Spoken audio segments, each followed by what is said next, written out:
मर्जी विरोधात भाचीचे लग्न केले म्हणून मामाने भाचीच्या स्वागत समारंभ कार्यक्रमात जेवणात विषारी औषध टाकून लोकांच्या जीवास धोका पोहोचवण्याचा प्रकार उतरे तालुका पन्हाळा गावात मंगळवार दिनांक 7 रोजी घडला आहे।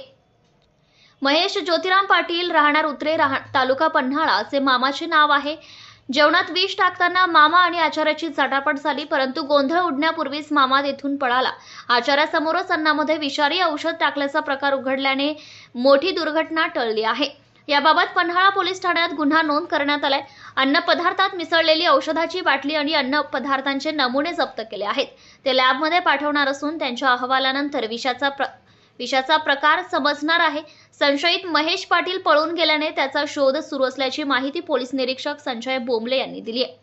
अधिक माहिती अशी की भाची महेश पाटील यांच्याकडे राहायला गेली होती। उतरे गावातील एका तरुणाशी तिचे प्रेम जुळाल्याने ही बाब मामाला पसंत नव्हती। महिनाभरापूर्वी मुलाकडून मामाकडे भाचीसाठी मागणी घातली होती, परंतु मामाने लग्नास विरोध केला।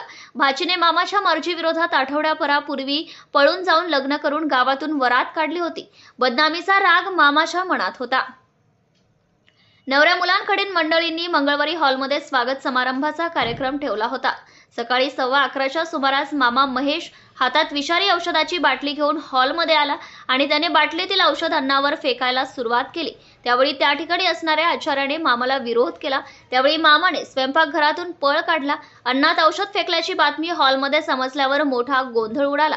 पन्हाळा पोलिसात नवरदेवाचे चुलते संजय गोविंद पाटील यांनी फिर्याद दिली आहे।